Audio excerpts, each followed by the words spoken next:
kontraktor si Ko. Siya ang original na nakalistang incorporator ng SunWest Incorporated. Isa sa top 15 contractors sa listahan mismo ni Presidente Marcos.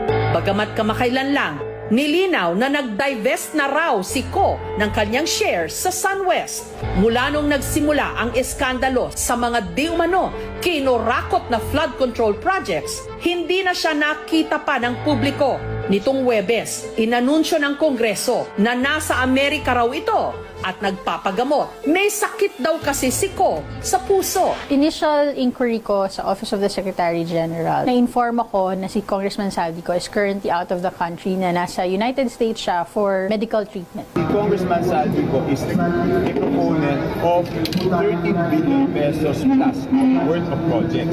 Nakalista yung isa-isa para hindi na sabihin nag-invento ko. Ang point ko is, di ba dapat kung kaninong distrito yung project, siya yung nag-request, di ba? Ang point ko is, bakit hindi yung district congressman ang requestor? Ayon kay Congressman Toby Chanco ng Navotas, tig 2 billion pesos mahigit ang nakuha ng dalawang party lists na kaalyado ni Zaldico, ang Ako Bicol at ang Barangay Health Workers, bukod pa sa halos 14 billion pesos na insertions di umano.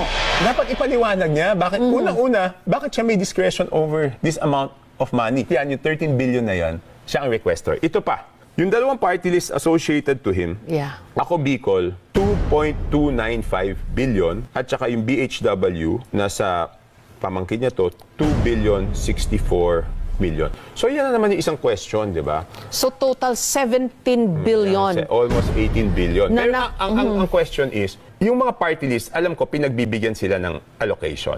Opo. Pero maliit lang. Kung di ako nagkakamali, hindi ko alam.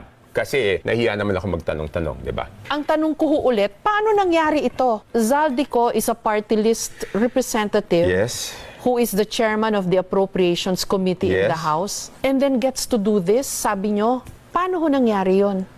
Hindi, siya dapat sumagot. Paano? Hindi, pero there's a House leadership, di ba? The House would probably have its own oversight committee. May tumitingin dapat ton. How was he able to do this? Paano niya ho nagawa ito? Kaya nga, Jessica, di ba, kung nagawa niya to, sinong maniniwala na kaya namin imbestigahan yung sarili namin? Sinong maniniwala? Tapos ayaw nilang ipatawag. Sinong maniniwala dun sa investigasyon na yun? Mr. Chairman, August 4 ako nagsabi, 2025 budget is the most corrupt budget. Hanggang ngayon, wala akong narinig na denial man lang sa previous chairman o sa previous members ng committee. Sa hearing ng Kongreso nung Martes, ipinanukala ni Congressman Edgar Erice at Congressman Isidro Ungab na ipatawag si Congressman Ko para magpaliwanag, pero may mga kumontra. Mr. Chairman, I am objecting on the motion. Hanggang nagkasagutan na rin sina Congresswoman Janet Garin at Congressman Chanco. Here is the USP. Sinasabi, paano nagkaroon ng insert. Under the name of Congressman Saldico, ang insertion sa BICAM as proponent siya is 13,803,693,000. And we do not want to invite him as a resource person. Chair, with due courtesy. Wait, I have the floor. Yeah, I i-correct have ko the lang. floor. Yeah, but I have Mr. the floor. No, Mr. I Chair. have the floor. Motion to suspend. Pero sabi po ni Senator Lacson, meron daw 67 na mga congressmen who are also contractors. So ito yung contractor. Okay. Anong masasabi niyo ho doon? Nadidinig ko na meron, di ba yun nga yung sinasabi nating delikadesa, di ba?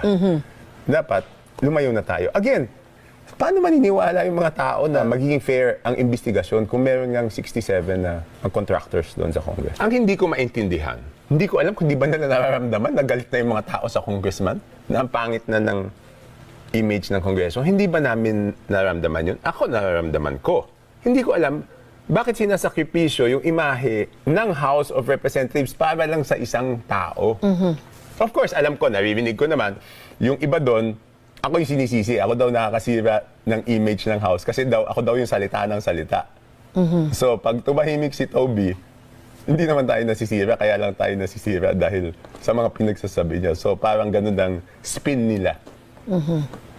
So later on, sigurado akong papalabasin na masama niyan. Sinimulan na ring usisain si Engineer Henry Alcantara, ang sinibak na First District Engineer ng Bulacan na nakakasakop sa flood control project sa bayan ng Baliwag na binisita ng Pangulo noon lamang Agosto at nalamang ghost project pala. Wala talaga, 220 meters, 55 billion. Completed ang record ng Public Works. Walang ginawa kahit isang araw hindi nagtrabaho. Wala. No, I'm not disappointed, I'm angry. So paano po nangyari yung ba't nabayaran po? Wala naman pong kahit